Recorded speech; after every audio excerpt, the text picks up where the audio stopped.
They laughed when he was given the house. Not money, not land worth fighting over, just a broken place no one wanted, cold, empty, and forgotten. They thought it would end him. They were wrong, because inside that house was more than decay. There was truth, there was a choice, and a quiet strength no one had ever noticed.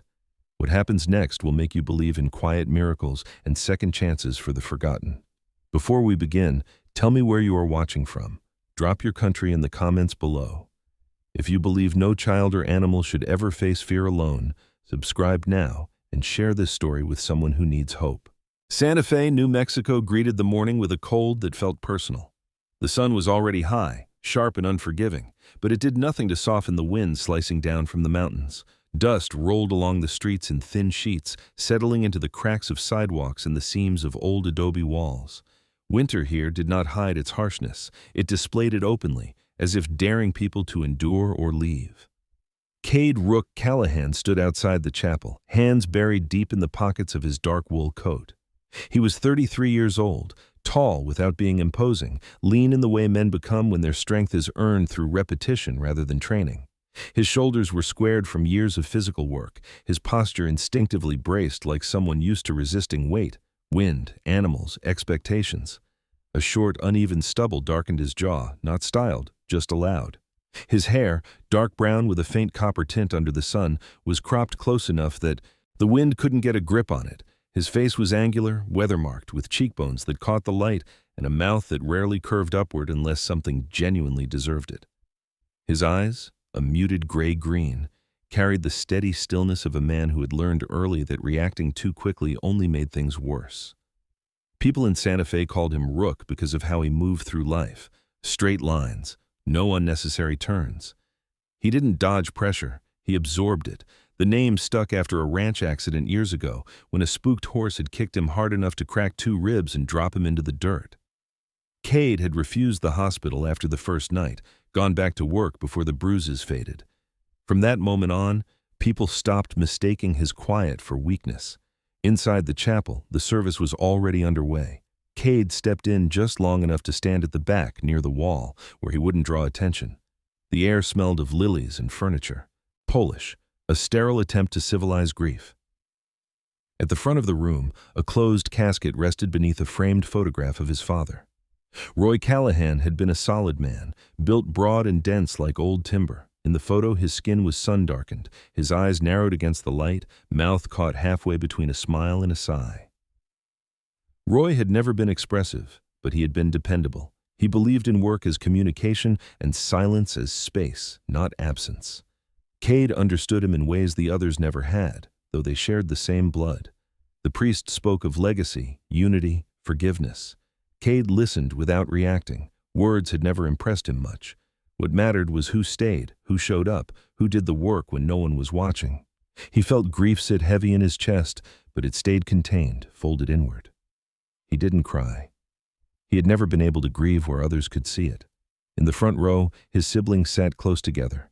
Graham Callahan, the oldest, was 38 and carried himself like someone used to authority being accepted without question.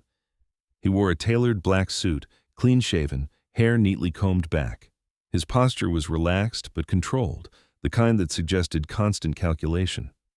Graham had learned early how to sound reasonable while steering outcomes his way. Next to him sat Lila, 36, her long blonde hair pulled into a careful knot at the nape of her neck. Her makeup was understated but deliberate, her black dress expensive without being flashy. Lila's grief came in polished expressions, dabbing her eyes at the right moments, nodding solemnly when spoken to. She had always believed presentation mattered more than honesty. Jonah, the youngest at 31, couldn't sit still. His knee bounced, his fingers tapped against his thigh, his sandy hair fell forward no matter how often he brushed it back. Jonah coped with discomfort by pretending nothing was serious until it was too late. Cade stood. Behind them, separate without anyone needing to say it. After the service, the reception unfolded the way these things always did. Coffee in paper cups, casseroles arranged neatly on long tables, conversations that started with condolences and slid quickly into logistics. Cade stayed near the exit, nodding when spoken to, answering politely but briefly. No one lingered with him. Graham approached eventually, hands loosely clasped behind his back, voice lowered to sound considerate. "We're meeting the notary tomorrow morning," he said. 9 o'clock. It should be simple. Cade nodded. All right. That was the extent of it. No discussion, no invitation for opinion. That night, Cade drove out to the family house on the edge of town. The driveway lights glowed warm against the cold, illuminating a home that looked exactly the way it always had, well-maintained, comfortable, secure. It felt less like a place of memory now and more like a structure already changing. Ownership. He walked past the living room, past framed photos where he appeared only at the edges, and went straight to the barn. Juniper lifted her head when she heard his boots. She was old, her coat the color of faded amber, a white blaze cutting down her face. Her movements were slower now, joints stiff, but her eyes were still sharp. Roy had trusted her more than any other horse. Cade rested his forehead briefly against her neck. "He's gone," he said quietly. Juniper exhaled, warm breath fogging the cold air. Cade stayed there longer than he intended, until the tightness in his chest dulled into something manageable. The next morning was colder. The wind was sharper. The notary's office downtown was small and formal, lined with dark shelves and thick folders. Cade arrived alone. Graham, Lila, and Jonah were already seated at the table, dressed as if for a business negotiation. Ms. Delgado, the notary, sat at the head. She was in her mid-50s, silver hair cut into a precise bob, glasses perched low on her nose. Her expression was calm, practiced. She had seen this before. She read the will without embellishment. The family home would be jointly owned by the siblings. Cade felt no surprise. Graham's shoulders eased. Lila's lips curved slightly. Jonah stopped tapping his foot. Then Ms. Delgado turned a page. "There is a second property," she said, her tone shifting just enough to mark it as an afterthought. "An older structure near La Cienega, in poor condition, along with the surrounding acreage as described here. This property is left in full to Cade Callahan." Silence followed, brief, sharp. Graham let out a quiet chuckle. "That old place?" Lila covered her mouth, but a laugh slipped through anyway, light and dismissive. Jonah leaned back. "Figures," he muttered. "Rook likes quiet." Cade said nothing. Heat rose under his collar. Not embarrassment, but recognition. They had already decided what this meant. "It needs work," Graham added mildly, "but you're good with that kind of thing." "At least you'll have your own place," Lila said. No one asked if he wanted it. Cade signed where indicated, his hand steady. As he left the room, he heard their voices resume behind him, already moving forward, already finished with him. Outside, the wind cut across the street carrying dust and cold. Cade stood for a moment, breathing it in, letting it sting. His father had known exactly what he was doing. This inheritance wasn't comfort. It was a test. Cade walked to his truck, started the engine, and drove into the hard winter light, toward a place everyone else had laughed away, toward the beginning of something they assumed would end him. Cade drove west until the city thinned into space. Santa Fe fell away in layers, paved streets to cracked asphalt, asphalt to dirt, dirt to ruts carved by trucks that didn't mind being shaken. The sky widened as the buildings disappeared, pale and relentless, pressing down on the land without apology. Wind pushed against the truck's frame, rattling the loose mirror on the passenger side. Cade didn't slow. He followed the directions printed at the bottom of the document Ms. Delgado had handed him, turning when the road told him to turn, trusting the geography more than the ink. La Cienega lay quiet and spread out, a place that didn't announce itself. The land shifted from scrub to sparse trees, juniper and pinon scattered like afterthoughts. When the road finally narrowed to a track barely worthy of the name, Cade felt a tightening in his chest. Not fear exactly, but recognition. This was the kind of place where things ended up when no one was paying attention. The house appeared without warning, rising from the land as if it had been there long before anyone bothered to name it. It leaned slightly to the east, its roof sagging under years of neglect. The wood siding was gray and split, peeled back by sun and wind until it looked flayed. One window was boarded over with mismatched planks, another stared back at him through glass clouded by grime. A dead vine clung to the south wall, its brittle tendrils rattling in the wind like bones. Cade parked and shut off the engine. The sudden silence rang in his ears. He stepped out and felt the ground give slightly beneath his boots, damp with recent snowmelt. The air smelled of dirt, old wood, and something faintly sour, the scent of a place that had been closed too long. Up close, the house looked worse. The front steps sagged inward, boards bowed and split. The door hung crooked on its hinges, paint blistered and peeling away in long curls. Cade stood there for a moment, hands on his hips, studying it. The way he studied a difficult horse, not looking for beauty but for danger. "Well," he said aloud, voice flat, "you're honest at least." He pushed the door. It resisted, then gave with a groan that sounded like complaint. Cold air spilled out, stale and sharp. Inside, the light thinned quickly. Dust floated in slow spirals where sunlight forced its way through gaps in the roof. The floorboards creaked under his weight, some bowing alarmingly before settling again. The interior was small, simpler than he had expected. A single main room opened into what might once have been a kitchen, its counters warped and cabinets hanging at uneven angles. To the left, a narrow doorway led to a bedroom barely large enough for a bed. Everything smelled of abandonment. Cade moved carefully, testing each step before committing his weight. He had learned not to trust appearances. He set his jacket on a chair that leaned more than stood and walked the perimeter, eyes tracking the walls. The house wasn't just decaying. It was tired. There was a difference, one Cade recognized from years of working with animals that had been pushed past their limits. This place hadn't been destroyed quickly. It had been worn down. A sound made him freeze. A low scrape came from beneath the floorboards, followed by a sharp thud. Cade shifted his weight back, heart rate spiking. He listened. Silence returned, thick and heavy. He crouched and pressed his palm to the floor. Cold. Solid. Whatever had moved beneath was gone. "Great," he muttered. "I inherit a house and its ghosts." He stood and exhaled slowly, forcing the tension down. Panic never helped. He opened the back door and stepped outside. The land stretched wider than he'd realized. Trees ringed the clearing loosely, not close enough to offer shelter, but close enough to remind the house it wasn't in charge. The wind moved freely here, sweeping across the open ground, carrying grit that stung his cheeks. The roof looked worse from this angle. Entire sections bowed inward, shingles dark with rot.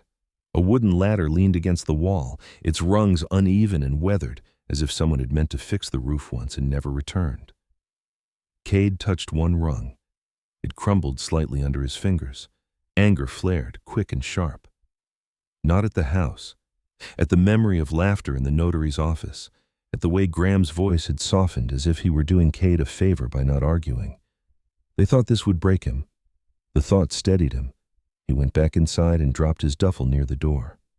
He hadn't brought much: clothes, a blanket, tools he trusted, enough to survive a few nights. He pulled the blanket free and shook it out, dust rising in a choking cloud. When it settled, he sat against the wall, back straight, boots planted, and let the reality of it settle into his bones. This was his. Night came quickly. The temperature dropped, and the house did nothing to keep it out. Wind slipped through cracks, whistling low and constant. Cade lit a small lantern and set it beside him. Its light barely reached the corners of the room. Shadows pooled thickly, shifting with every flicker. Sleep didn't come easily. Every sound pulled him awake. The creak of wood contracting, the scrape of branches against the roof, the distant yip of coyotes. When exhaustion finally dragged him under, it did so roughly, without ceremony. Morning arrived pale and reluctant. Cade woke stiff and cold, his back aching. For a few seconds he didn't remember where he was. Then the smell came back, and the truth followed. He stood slowly, joints protesting, and stretched. His breath fogged the air. He walked to the window and wiped the glass with his sleeve until he could see out. The land looked indifferent in the early light. Beautiful, maybe, in a harsh way. Unconcerned with him. Outside, something moved near the edge of the clearing. Cade reached for the crowbar he'd shopapute, left near the door, and stepped out cautiously. A shape darted behind a scrub tree, then froze. It was a dog. Thin, mid-sized, with a mottled coat of gray and rust. One ear stood upright, the other flopped forward awkwardly. Its ribs showed beneath its fur, and its tail hung low but wagged once, tentative. The dog watched Cade with wary eyes the color of amber glass. "Hey," Cade said quietly. He crouched, keeping his movement slow. Easy. The dog took a step back, then stopped, torn between hunger and fear. Its age was hard to tell, but the stiffness in its movements suggested it wasn't young. There was a raw scrape on its flank, fresh but not bleeding. Cade reached into his pocket and pulled out a strip of dried meat. He tossed it gently onto the ground and backed away. The dog waited, watching him, then darted forward, grabbed it, and retreated to a safer distance to eat. Figures, Cade murmured. First neighbor I meet's got trust issues. The dog lingered after eating, not close, but closer than before. When the wind shifted, carrying Cade's scent, it sneezed and shook its head, then sat. The decision seemed to cost it something. You can stay if you want, Cade said. No obligations. The dog tilted its head. Cade took that as agreement. Inside, Cade spent the morning taking inventory. He opened cabinets, finding little more than dust, a rusted pot, and a chipped mug. He traced the walls, noticing the careful joinery beneath the damage. This hadn't been slapped together.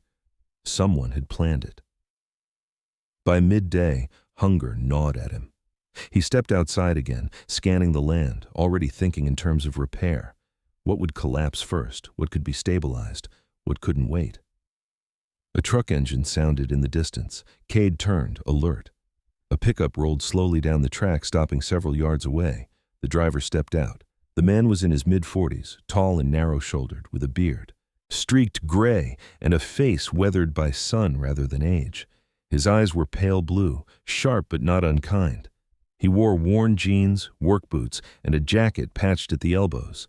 His posture suggested long familiarity with manual labor and a careful economy of movement. Didn't know anyone lived here, the man said, voice roughened by years of dust and cold. Name's Eli Mercer. Eli owned land nearby, he explained, grazing rights mostly, kept to himself. He had heard the place was abandoned. Cade told him it wasn't, not anymore. Eli studied the house, then Cade. Roof won't last another storm, he said matter-of-factly. If you're staying. I am, Cade replied. Eli nodded once, accepting that without comment. Got some spare tin sheets, he said. Not charity. You haul them yourself. Cade met his gaze and saw no pity there. Just acknowledgement. I'll take a look, Cade said. Eli pointed toward the road. Before nightfall, weather's turning. As Eli drove off, the dog, still hovering nearby, let out a low bark, then trotted closer to Cade, tail wagging more confidently now. Cade looked down at it. Guess you're not leaving, he said. The dog sat and scratched behind its ear, as if that settled the matter. Cade glanced back at the house. It stood silent, watching. It hadn't welcomed him. It hadn't chased him away either. That would have to be enough for now. The weather turned the way Eli had predicted. By late afternoon, the wind sharpened, cutting low across the clearing and pressing against the house as if testing its resolve. Clouds slid in from the west, thin and fast, dragging shadows across the land. Cade worked without looking up, stripping loose shingles from the roof's edge where the rot was worst. The ladder complained beneath him, rungs flexing just enough to remind him that confidence didn't make wood stronger. He moved carefully, distributing his weight, every motion deliberate. He had learned that lesson young, once, when a gate collapsed under him because he'd trusted it too much. The scar along his left forearm still carried the memory, pale and raised, a reminder that assumptions cost more than patience. Below, the dog, still nameless, paced the perimeter of the clearing. Its gait was uneven, favoring the back leg with the scrape, but it didn't slow. It kept its distance from the ladder, eyes tracking. Cade's movement, ears twitching at every new sound. The dog had a habit of stopping suddenly, sitting as if listening to something Cade couldn't hear, then resuming its patrol. Cade took that as vigilance rather than fear. He liked that about the animal. It didn't panic. It assessed. He worked until his hands burned and his shoulders tightened. Tin sheets clanged as he shifted them into place, the sound echoing against the trees. He managed to secure 2 sections before the wind gusted hard enough to force him down.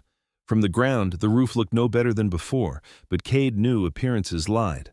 Temporary didn't mean useless. It meant buying time. When he climbed down, Eli's truck appeared at the far end of the track, tires crunching over gravel. Eli stepped out carrying a coil of rope and a canvas bag. Up close, the lines in his face showed deeper than Cade had noticed before, creases carved by years of squinting into sun and weather. His beard was thick and coarse, trimmed short enough to keep out of the way. He moved like a man who didn't waste energy explaining himself. "Storm will hit tonight," Eli said. "Wind first, maybe snow." Cade nodded. "Roof will hold." Eli glanced up. "For now." They worked together without much talk, reinforcing the ladder, securing loose boards along the south wall. Eli didn't instruct so much as demonstrate, his hands efficient, sure. Cade watched, adjusted, mirrored. It wasn't mentorship, it was cooperation. When they finished, Eli wiped his hands on his jacket and studied the dog. "That one yours?" "Not exactly," Cade said. "More like, arrived." Eli snorted. "That's how most things worth keeping start." He reached into his bag and tossed a small wrapped packet onto the ground. The dog flinched, then crept forward, sniffed, and grabbed it. "Antibiotic paste," Eli added. "For the scrape." "Thanks." Eli hesitated, then nodded toward the house. "Place fights back," he said. "Don't take it personal." After he left, Cade tended the dog's wound. Up close, the animal smelled of dust and iron. Its fur was coarse but clean where it hadn't been matted by neglect. The scrape looked recent. Barbed wire, maybe.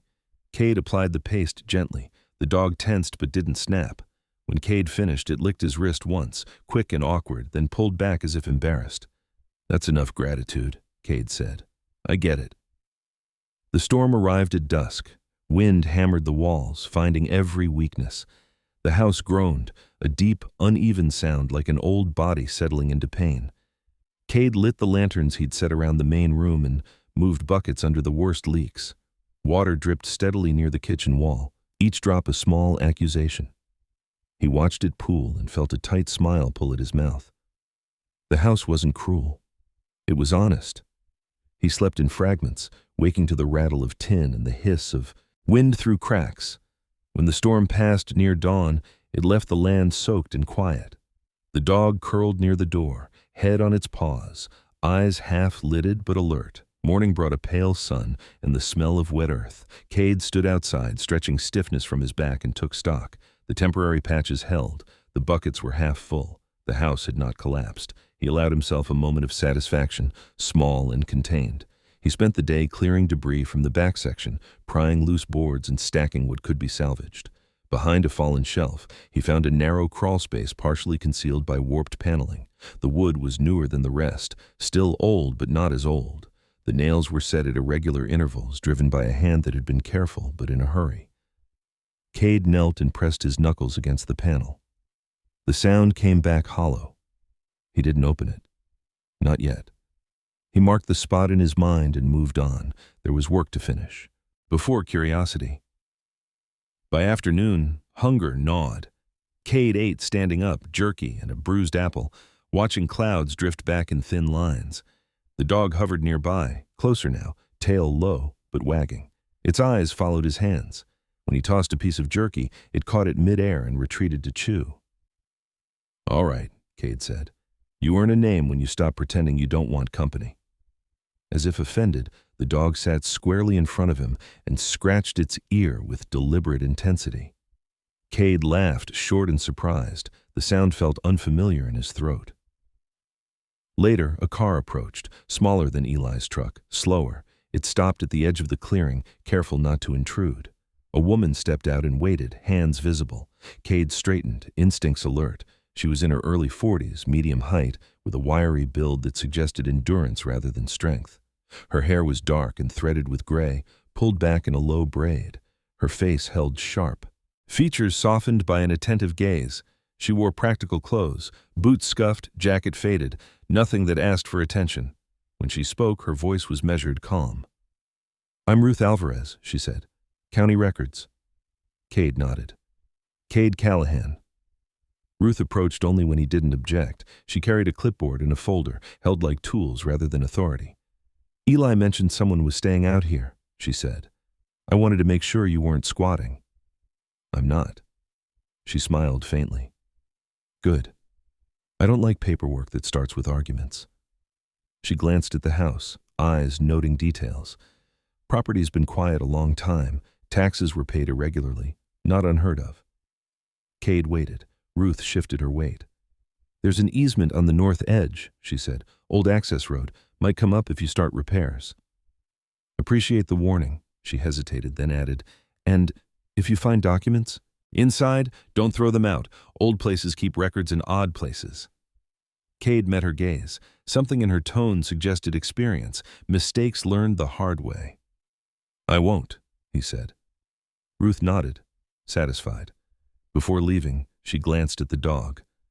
"Careful," she said lightly. "They choose you, not the other way around." That night, Cade finally opened the concealed panel. He worked slowly, removing nails one by one. Behind it lay a shallow cavity, empty but for dust and the faint imprint of something rectangular that had once rested there. The absence felt deliberate. He sat back on his heels, considering. The house had given him a warning before. Now it had given him a question. Wind brushed the trees outside, gentle this time. The dog lay near his feet, chin on the floor, watching him with steady eyes. "All right," Cade said quietly. "We'll do this the right way." He closed the panel, not sealing it, just setting it back in place. Some things demanded patience. When he lay down to sleep, exhaustion pulled him under quickly. The house creaked as it always did, but the sounds felt less hostile now, more conversational. Cade listened, not afraid, not comfortable. Present. That was enough. The days settled into a rhythm Cade didn't name but obeyed. Morning came, thin and pale, light spreading across the clearing without warmth. By midday, the sun sharpened, drying mud into cracked maps underfoot. Evening returned the cold. The house endured it all without comment, and Cade learned to do the same. He worked from first light until his hands stiffened, then shifted tasks before mistakes could form. He patched what he could reach, braced what he couldn't, and cleared debris with the patience of someone who understood that progress often hid inside repetition. The dog stayed. It slept near the door at night and followed Cade during the day, keeping just enough distance to preserve the illusion of independence. Its coat caught more color in the sun, iron gray streaked with rust along the shoulders, and its eyes had brightened. Cade guessed it was 7 or 8, old enough to know better, young enough to hope anyway. When the limp eased and the scrape healed into a clean scar, the dog moved with more confidence. It began to circle the property deliberately, marking boundaries Cade hadn't known he needed. By the third morning, it trotted ahead of him, as if showing the way. Cade started calling it Scout, not as a decision, but as an observation. The dog didn't object. On the 4th day after the storm, Cade took Eli's advice and drove into town for supplies. The hardware store on Agua Fria Street was the kind of place where the bell above the door announced everyone, and everyone looked up. Wood floors creaked, shelves bowed with the weight of old inventory. Cade moved through it with practiced efficiency, loading nails, flashing tar paper. At the counter stood a woman arguing calmly with the clerk about the grade of lumber. She was around his age, early 40s at most, with a frame that suggested endurance rather than size. She wore her hair dark and pulled back into a loose braid that brushed her collar. Her skin was sun-warmed, not weathered, and her hands were scarred the way working hands get when they're used daily but not abused. She spoke plainly, without apology, eyes steady. When the clerk finally nodded and adjusted the order, she smiled, not triumphant, just satisfied. As Cade set his items down, she glanced at him, eyes assessing, then returned to her receipt. "You'll want heavier gauge flashing," she said, nodding at his cart. "If it's for La Cienega, when there doesn't negotiate." Cade paused. "You been out that way?" "More than most," she replied. "I'm Mara Quinn Holt." Her handshake was firm, brief. Up close, her features sharpened, high cheekbones, a nose that had likely been broken once and healed clean. There was no jewelry, no unnecessary softness. She carried herself like someone who measured spaces instinctively. "I'm Cade," he said. "Callahan." Recognition flickered and passed. "You're the one in the old place." "That's me?" Mara studied him, not rudely, just thoroughly. "It's not an easy house," she said, "but it's honest. That helps." They loaded lumber together at the back, working without coordination problems, bodies adjusting naturally. Cade noticed the way she handled weight, close to the body, knees bent, no wasted effort. When they finished, she leaned against the tailgate, considering him again. I'm a field supervisor with the Forest Service, she said. I also take private restoration contracts, not cosmetic, structural. If you want advice, I can give it. If you want help, we can talk terms. Cade appreciated the lack of pressure. I'll start with advice. She smiled, quick and restrained. Good choice. She scribbled a number on the receipt and handed it over.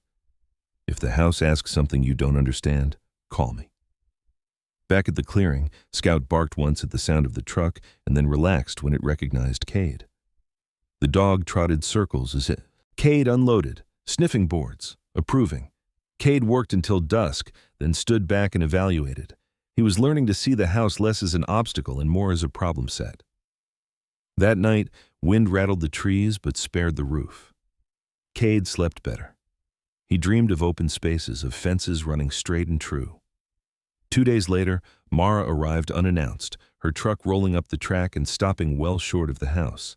She waited, hands visible, posture easy. Cade met her halfway. I was in the area, she said. Thought I'd see if you'd asked the right questions yet. She walked the perimeter slowly, eyes tracing lines Cade had only begun to notice. She pointed out stress fractures along the north wall, drainage problems near the foundation, the ladder's flawed angle. She didn't criticize. She explained. Cade listened.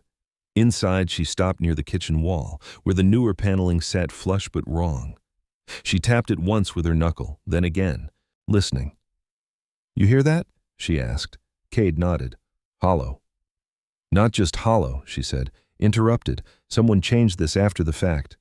He told her about the empty cavity. Mara's expression didn't change, but her attention sharpened. Empty spaces are still information, she said, especially when they're deliberate. They worked together that afternoon, reinforcing beams and redirecting runoff. Their conversation stayed practical, edged with dry humor. Mara asked about the dog. Cade told her Scout's origin story, short and factual. Dogs like places with purpose, she said. They sense it. When they took a break, sitting on overturned crates, Mara studied the land beyond the clearing. There's an old access road on the north edge, she said. County won't advertise it, but they know it's there. If you start major repairs, paperwork will follow. I've met Ruth, Cade said. Mara nodded. Then you're already ahead of most people. As the sun dipped, Scout wandered off and returned dragging something long and rusted. Cade stood quickly. It was a length of barbed wire tangled around a metal tag. Mara knelt, brushing dirt away. The tag bore a stamped number and the faded outline of a brand. That's old, she said. Pre-division, before boundaries got tidy. Cade felt a tightening in his chest. The house, the cavity. Now this. Feels like a pattern. Mara met his gaze. Patterns don't appear unless someone leaves them. She left before dark, promising to return with schematics she'd seen in old service maps. Cade watched her truck disappear, then turned to Scout, who sat proudly beside the wire as if presenting proof. Good work, Cade said. Scout wagged once. That night, Cade pulled the panel again. He reached into the cavity and felt along the edges, fingertips catching on something he'd missed. A notch, shallow and precise. He pressed, and a key section slid free, revealing a slim metal tube taped to the back beam. Inside were folded papers, yellowed and brittle. Cade didn't open them. He sat back on the floor, the weight of the moment pressing steady and heavy. The house had waited until he knew how to listen. Outside, Scout lay by the door, head up, guarding. The wind passed through the trees with a sound less like threat and more like breath. Cade tucked the papers back and replaced the panel carefully. Morning would be soon enough. For now, he lay down and slept, the house quiet around him, not yielding, not resisting, measuring. Morning broke clear and cold, the kind of clarity that sharpened thought whether a man wanted it or not. Cade woke before the light fully reached the clearing, Scout already on his feet, ears forward, tracking the world beyond the door. The house felt different. No warmer, no kinder, but attentive, as if it knew Cade was about to ask something of it. He lit the lantern, set it on the floor, and pulled the slim metal tube from where he'd hidden it the night before. The papers inside were brittle, yellowed, folded with care that suggested they had once mattered deeply to someone. Cade unfolded them slowly, flattening the creases with the pads of his fingers. They were deeds, older than he expected, marked with survey lines that didn't match the modern parcel description he'd seen at the notary's office. The ink had faded to brown, but the measurements were precise, the handwriting firm. A name appeared more than once, written in his father's hand, Roy Callahan. Not as owner, but as witness. Cade sat back against the wall, letting the implications settle. This wasn't a mistake or a forgotten scrap. It was intentional. His father had known the land was more than the structure sitting on it. He had known boundaries shifted, histories rewritten by convenience. Cade felt a familiar tightening in his chest, not grief, not anger, but the weight of responsibility being placed squarely where it couldn't be ignored. Scout padded closer and sat beside him, shoulder pressed lightly against Cade's knee. The dog's presence grounded him. "Looks like you picked a complicated place," Cade murmured. Scout flicked an ear, unconcerned. By mid-morning, Cade was outside, following the old survey lines as best he could, papers folded carefully into his jacket. The land sloped gently northward, brush giving way to harder ground. Scout ranged ahead, alert but relaxed, stopping often to sniff at half-buried posts and stones. Cade began to see them. Markers, weathered nearly beyond recognition, set deliberately where no modern fence ran. Each one felt like a sentence unfinished. Near the edge of the property, a figure appeared on horseback, moving at an easy walk. Cade straightened, hand resting instinctively at his side. The rider slowed and dismounted several yards away, respectful distance maintained. The man was in his late 50s, tall but narrow through the shoulders, with a long face lined by sun and years of measured restraint. His beard was gray and trimmed close, his hair hidden beneath a battered hat shaped by use rather than style. He moved carefully, favoring his left knee, a stiffness that came from an old injury, the kind that never quite healed. His eyes were dark, observant, and cautious without being unfriendly. "Name's Thomas Reed," the man said. His voice was calm, worn smooth by years of choosing words carefully. "I run cattle east of here, been doing so longer than I care to count." Cade nodded. "Cade Callahan." Recognition flickered, then steadied. "Figured someone new was staying," Thomas said. "Your place hasn't had lights on in a long time." They walked together along the boundary, Thomas pointing out where old grazing paths crossed the land. He spoke sparingly, but when he did, it was with the confidence of someone who remembered how things used to be and why they changed. He mentioned disputes long settled, fences moved quietly in the night, agreements made without paperwork. Cade listened, asking only what mattered. "You planning to make trouble?" Thomas asked finally, not accusatory, just direct. "No," Cade said. "Planning to understand what I was given." Thomas studied him, then nodded. "That's usually how trouble starts," he said, "but it's also how it ends." He swung back into the saddle and tipped his hat. "If you need to know where lines were before people forgot, ask the land, or ask someone old enough to remember." After he rode off, Cade stood quietly, letting the silence return. Scout circled once, then sat, eyes on the horizon. Cade felt the shape of the decision forming. Not yet sharp, but unavoidable. That afternoon, Mara arrived with rolled maps under her arm. She spread them across the tailgate, anchoring corners with stones. The lines matched. Not perfectly, but enough to confirm what Cade already suspected. "This land was consolidated wrong," she said. "Happens when people rush to simplify." She glanced at him. "You didn't inherit a ruin, you inherited an argument." They worked through the afternoon, matching markers to maps, confirming overlaps.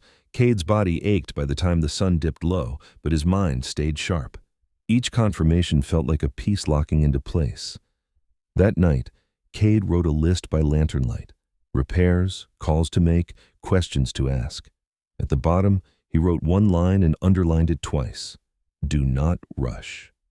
Scout slept. Nearby, breathing slow and even.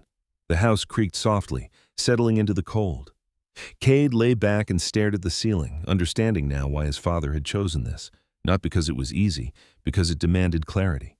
In the days that followed, word traveled the way it always did in places like this, quietly, sideways. Cade noticed more trucks slowing near the track, more distant looks from riders passing through. He didn't engage. He worked, he measured, he waited. One evening, as the light faded, Cade stood at the edge of the clearing, maps folded under his arm, Scout at his side. The land stretched out, indifferent and patient. Beneath the dirt lay lines drawn by men who had believed their decisions would last. Cade exhaled slowly. He wasn't here to rewrite history, he was here to finish it. The first letter arrived folded once, clean and formal, slipped beneath the door as if it didn't want to be seen arriving. Cade found it at dawn when he stepped outside to check the buckets after a light freeze. Scout nosed the paper, then sat, tail still, watching Cade's face as he opened it. The language was polite to the point of sterility, phrases about clarification, mutual benefit, family cooperation. It was signed by a law firm in Santa Fe whose name Cade recognized from old conversations he'd overheard at the family house. He didn't read it twice. He didn't need to. Pressure rarely announced itself honestly the first time. He folded the letter and set it on the workbench without ceremony. The house didn't react. It never did. That was the thing about it. No drama, no permission, just consequences if you ignored what mattered. Cade pulled on his gloves and went back to work. By mid-morning, the air warmed enough to loosen the ground. Cade and Scout walked the north edge again, confirming markers and clearing brush from a shallow ditch that once served as drainage. The dog moved with confidence now, pausing at the slightest sound, then continuing. Its coat had filled out, the rust streaks brighter against gray. Cade guessed Scout was 8, maybe 9, old enough to carry scars without wearing them loudly. The dog's left ear still flopped forward, giving it a perpetually curious look that softened its otherwise vigilant presence. They were halfway back when another vehicle appeared on the track, this one newer, cleaner. A silver SUV stopped at a distance that felt deliberate. Cade waited. Scout stood, head high. A man stepped out and smoothed his jacket before approaching. He was in his early 40s, tall and broad, shoulders squared as if posture were armor. His beard was trimmed close, dark with flecks of gray at the jawline, and his hair was cut short enough to suggest discipline rather than style. His eyes were pale brown, assessing without warmth. He moved with the confidence of someone accustomed to rooms quieting when he entered. "Cade Callahan," the man said. "I'm Victor Hale." The name meant nothing to Cade. The posture did. "What do you want?" Victor smiled as if that were a test he'd expected. "A conversation. I represent interests connected to your family's estate." He gestured vaguely, as if the land itself were a footnote. "Your siblings are concerned." "About what?" Victor's smile tightened. "About misunderstandings becoming expensive." They walked a short distance, enough to speak without raising voices. Victor talked about shared history, about keeping matters in the family, about efficiency. He spoke carefully, each sentence polished. Cade listened, hands resting loosely at his sides, body relaxed but ready. Scout sat behind him, still and alert. "You found some old documents," Victor said finally. It wasn't a question. "They complicate things, but complications can be resolved, quietly." Cade met his gaze. "I'm not interested in quiet resolutions that require me to give up what's mine." Victor studied him more closely now. "You don't have the resources to fight this long term." Cade shrugged. "Then it'll take as long as it takes." The smile disappeared. Victor nodded once, as if noting a flaw in a plan. "I'll be in touch." When the SUV left, dust settling behind it, Cade felt the familiar tightening in his chest, not fear, not anger, but focus. Pressure had found him. It always did eventually. That afternoon, Mara arrived with a different energy than usual, less observational, more deliberate. She carried a folder thick with copies and a thermos she set down without asking. Her hair was pulled tighter than before, braids secured low. When she spoke, it was direct. "They've started calling around," she said. "County, surveyors, old landowners. Your name's circulating." Cade nodded. "They sent a man." Mara didn't ask who. She didn't need to. "Then it's time to be boring," she said. "Document everything, say less, let paper do the talking." They spent the afternoon organizing. Maps aligned, dates matched, markers photographed. Mara's focus was relentless. When Cade's attention drifted, she pulled it back with a single raised brow. He appreciated that. She wasn't here to reassure him. She was here to make the work solid. As dusk settled, Scout returned dragging a coil of rope frayed nearly through. Cade recognized it from an old fence line that no longer existed. The rope was weathered but intact enough to tell a story. Someone had once tied this land to something else and then cut it loose. Mara watched the dog drop it at Cade's feet. "He's got a sense for leftovers," she said. "He doesn't like unfinished things," Cade replied. That night, Cade drove into Santa Fe for the first time since the notary's office. The city felt louder than he remembered, sharper around the edges. He parked near a small diner off Cerrillos Road, the kind of place with vinyl booths and coffee that tasted like it had opinions. Inside, he met Ruth Alvarez, who had agreed to talk off the clock. Ruth wore a sweater instead of her usual jacket, hair loose around her shoulders. She looked tired, but alert. "They're pushing," she said once Cade finished explaining. "That means you're closer to something real." "What's the worst case?" She considered. "They challenge your claim, delay you, drain you, try to make the house too expensive to keep. And the best? You hold your ground long enough that the truth becomes inconvenient to ignore." Cade paid for their coffee. Outside, the wind had picked up again. Santa Fe looked the same as ever, beautiful, indifferent, demanding. He drove back to La Cienega under a sky stripped clean of clouds. The second letter arrived 2 days later. This one less polite. Legal language sharpened, timelines introduced. Cade didn't answer it. He filed it. On the third night, headlights appeared after dark. Cade stood on the porch, Scout beside him, lantern in hand. The vehicle stopped at the edge of the clearing. For a moment, no one moved. Then Graham stepped out. His brother looked older than Cade remembered. The lines at his mouth were deeper, the confidence in his posture less effortless. He wore boots that had never seen mud and a coat too thin for the cold. He approached alone, hands visible, stopping several feet away.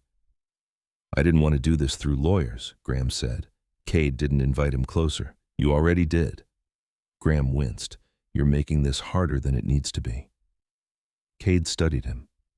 The familiar face, the practiced calm. "You laughed when they gave me this place." "That wasn't—" "It was," Cade said, not loudly. "Precisely. You assumed I'd fail." Silence stretched. Graham exhaled. "You don't understand what you're risking." "I understand exactly," Cade said. "You just didn't think I would."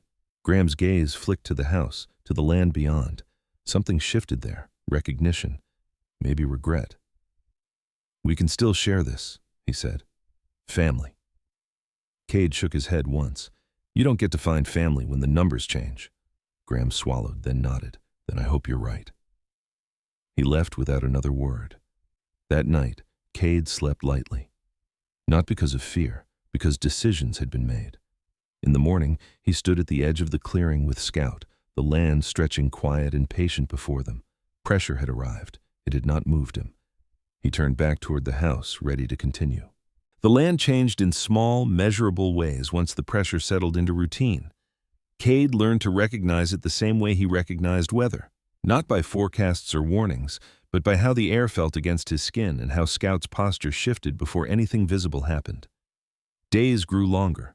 The sun climbed higher, the ground firmed underfoot. The house, for all its flaws, held. Cade woke early and worked late, not out of stubbornness, but because momentum mattered. Repairs continued in deliberate stages, nothing cosmetic, nothing rushed. He reinforced beams, redirected runoff, replaced boards that could no longer be trusted. His hands bore new calluses layered over old ones, and the ache in his shoulders had settled into a constant companion, neither pleasant nor unwelcome. It meant he was doing something that counted. Scout had grown into his role fully now. The dog moved the perimeter with quiet authority, nose low, tail level, alert without anxiety. His coat shone. Cleaner than before, and the limp was gone entirely. Cade guessed he was closer to 9 than 8, an age where energy learned restraint.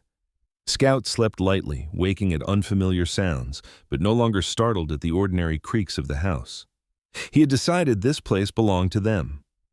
Mara came and went, sometimes staying a full day, sometimes only long enough to review a repair and leave notes in her precise handwriting. She never lingered without purpose. When she spoke, it was with clarity rather than reassurance. Cade trusted that. He noticed how she moved through the house now without hesitation, how her hands rested briefly on walls and beams, as if reading the structure through touch. The work between them had become fluent. They didn't explain steps anymore. They anticipated. One afternoon, while clearing the far edge of the north boundary, Scout stopped abruptly and growled, low, controlled. Cade followed his line of sight and saw two men standing near an old marker post, their truck parked carelessly off the track. They were strangers. Both wore work boots and heavy jackets, their builds broad and squared by labor. One had a thick beard that hid most of his jaw, the other's face was clean-shaven but weathered, eyes sharp and restless. They didn't approach. They watched. Cade walked forward until the distance closed to conversation range. Scout remained seated behind him, still but ready. "You're off the line," Cade said evenly. The bearded man shrugged. "Just looking." "At land that isn't yours," Cade replied. The clean-shaven man smirked. "Depends who you ask." Cade held their gaze without raising his voice. "Ask me." Silence stretched. Finally, the bearded man lifted his hand slightly. "Didn't mean trouble." "Then don't start it." They left without further comment, tires spitting gravel as they turned back. Cade didn't follow. He noted the encounter and returned to work. Pressure. Often tested boundaries before retreating. It was a language he understood. That evening, Mara arrived later than usual. She looked tired, dust on her boots, tension in her jaw. She listened as Cade described the men. Her expression tightened, then settled. "They're checking resolve," she said, "seeing if you'll flinch." "I didn't." "I know." She paused. "That matters." They worked quietly until the light faded, then sat on the steps Cade had rebuilt board by board. The air cooled quickly. In the distance, a coyote called once, then fell silent. "You won't be able to keep this small forever," Mara said after a while. "Once the claim finalizes, attention will follow." Cade nodded. "I'm not planning to." She studied him. "You thinking about staying?" He considered the question carefully. The house stood behind them, patched and braced, no longer sagging under its own weight. The land stretched outward, patient and unclaimed in spirit if not on paper. "I'm thinking about finishing what I started," he said. "Not living inside it." Mara accepted that without argument. 2 days later, the final hearing date arrived. Cade drove into Santa Fe alone. The courthouse felt colder than the weather, stone and glass amplifying footsteps into echoes. Inside the hearing room, his siblings sat together on one side, Graham composed but tight around the eyes, Lila rigid, Jonah restless. Victor Hale sat behind them, expression unreadable. Cade sat alone across the aisle. Ruth Alvarez occupied a seat near the front, there to observe, not represent. Mara wasn't present. This wasn't her arena. The proceedings were technical, slow. Maps were displayed, documents entered. Cade answered questions clearly, without embellishment. He didn't argue. He stated facts and let the record stand. When Victor pressed about intent, Cade replied simply, "I intend to maintain what was given to me." When Graham took them quote, stand, his voice wavered only slightly.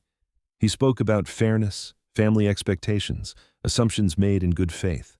Cade listened without interruption. The ruling, when it came, was precise. The claim was upheld, the boundaries recognized, the language was careful, legal, final. Cade felt no surge of triumph, only a quiet release, like a knot loosening that he hadn't realized he'd been carrying. Outside, Graham approached him. Up close, his brother looked exhausted. "You didn't have to make it this hard," Graham said. Cade met his eyes. "You didn't have to make it necessary." They stood there a moment longer, two men who had grown up in the same house and learned entirely different lessons from it. Then, Graham nodded once and walked away. Cade watched him go without regret. Back at La Cienega, the house greeted him with the same steady silence it always had. Scout bounded once, restrained his enthusiasm, then settled into a wagging sit. Mara arrived later that evening, bringing a bottle of cheap whiskey and 2 mismatched cups. "To clarity," she said, raising her cup. Cade clinked his against it. "To endurance." They drank in companionable quiet. The sky darkened, stars emerged, sharp and numerous. In the days that followed, Cade made arrangements. He met with Ruth, finalized paperwork, established a trust to protect the land from future fragmentation. He hired Eli to help repair fencing properly, not as a favor but as a partnership. He brought Juniper, the old horse, from the family barn to a newly cleared paddock on the land. She stepped off the trailer slowly, ears forward, and breathed deep. Cade watched her relax into the space, recognition evident in her posture. Juniper was older now, her coat dulled, her movements cautious, but she carried herself with dignity. Cade brushed her daily, speaking little. Scout watched from a respectful distance, curiosity restrained by instinct. One morning, Cade stood at the edge of the clearing with Mara. The house stood solid behind them, no longer asking anything of him. "I'm selling the structure," Cade said, "to the county, for preservation." Mara turned to him, surprised but not alarmed. "You're sure?" "Yes." He looked out over the land. "The house did its work. Keeping it would mean staying inside the fight. I don't need that anymore." She considered him carefully, then nodded. "What's next?" Cade smiled faintly. "Something that isn't built out of defiance." They left a week later. The house remained, protected, documented, its purpose fulfilled. Cade didn't look back when they drove away. He didn't need to. The place had settled into him already, not as a wound, but as a foundation. Ahead waited a smaller town, a modest home, work chosen rather than imposed. Scout slept in the back seat. Juniper traveled in the trailer behind them, steady and calm. Cade rested his hand on the steering wheel, the road, stretching clear before him. He had not won anything he needed to prove. He had endured long enough to choose. That was enough. They arrived just after sunrise, when the road was still quiet, and the town had not yet decided what kind of day it would be. The place sat at the edge of a smaller valley south of Santa Fe, modest in scale, surrounded by cottonwoods that leaned gently toward the creek. The house was plain, single story, pale wood siding, a porch that wrapped just far enough to catch afternoon shade. It didn't impress, it didn't challenge, it waited. Cade shut off the engine and sat for a moment, hands resting on the wheel. Scout lifted his head from the back seat and looked out the window, ears relaxed. In the trailer behind them, Juniper shifted her weight and snorted softly, steady and unbothered by travel. Cade breathed in. The air smelled of water and grass instead of dust and rot. It felt unfamiliar in the best way. This place had not been earned through endurance. It had been chosen. They unloaded without ceremony. Cade set the ramp for Juniper and walked her down slowly, his hand light, on the lead. She stepped onto the packed earth and paused, ears forward, nostrils flaring. Then she lowered her head and breathed deep, long and deliberate. Her coat had lightened in the sun, silver threading through the amber. She was older now, 30 maybe, but still carried herself with the quiet authority of an animal that had learned patience from survival. Cade stroked her neck and felt the warmth there, solid and alive. Scout bounded from the truck and ran the perimeter once, quick and joyful, then returned and sat, tongue lolling slightly. His coat was glossy now, scars faint. He was no longer a stray deciding whether to trust. He was a resident deciding what to protect. Mara stood back and watched, arms folded loosely, expression thoughtful. She had stayed with Cade for the final stretch of the drive, the conversation between them sparse and comfortable. Now, she stepped onto the porch and tested a board with her boot. It held. She smiled. "It doesn't argue," she said. "No," Cade replied. "It doesn't." They spent the morning opening windows, letting light move through the rooms. The house was smaller than the one at La Cienega, but it felt larger in the way it used space, honestly. Floors were level, walls were straight. There were no hidden cavities demanding attention, no questions embedded in the structure. Cade found himself standing still more often than usual, unused to not scanning for problems. By afternoon, a truck pulled into the drive. The driver stepped out carefully, as if measuring the moment. He was in his early 50s, broad through the chest, with a neatly trimmed beard and hands marked by years of careful labor rather than strain. His posture suggested both pride and restraint. He wore a denim jacket patched at the elbow and held a folder close to his side. "Name's Henry Walsh," he said. "County Preservation Office." Cade shook his hand. "Cade Callahan." Henry glanced at Juniper, then at Scout, and nodded as if approving an arrangement. "I came to finalize the transfer," he said. "The old house. You sure about this?" Cade didn't hesitate. "Yes." Henry studied him, eyes sharp but respectful. "Most folks hold on harder than they should." "That place didn't need holding," Cade said. It needed finishing. Henry accepted that and opened the folder. They signed papers at the kitchen table, the sound of pen on paper, soft and definitive. When it was done, Henry closed the folder and stood. "It'll be preserved," he said. "Documented, maintained. People will learn from it." "That's enough," Cade replied. After Henry left, the quiet returned, not the pressing silence of isolation, but the open kind that left room for breath. Cade stepped onto the porch and leaned against the railing, watching Juniper graze slowly. Scout lay at his feet, eyes half closed. Mara joined him, 2 mugs in hand. "Coffee," she said. "Nothing fancy." Cade took it. The warmth surprised him. "Fancy's overrated." They stood there a while, not speaking. The creek moved softly nearby, a constant low sound that steadied the air. "I'm not staying long term," Mara said eventually. Not apologetic, honest. Cade nodded. "I know." She glanced at him. "That all right?" "Yes," he said. And it was. They talked then, not about the past, not about the fight that had brought them together, but about work, places they had lived, the kinds of projects that felt worth finishing.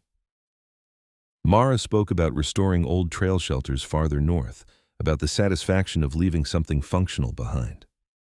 Cade talked about working with animals again, maybe starting small, care, training, quiet rehabilitation for people who didn't want therapy labeled as such. "That land you kept," Mara said. "It could support that." "It could," Cade agreed. "In time." The afternoon drifted. Ruth Alvarez stopped by briefly, curious more than official. She wore jeans and a light jacket, hair loose, face relaxed. "I wanted to see where you landed," she said. "Looks like a good place to stop running." Cade smiled faintly. "I wasn't running. I was finishing something." Ruth nodded. "That's usually what it looks like from the outside."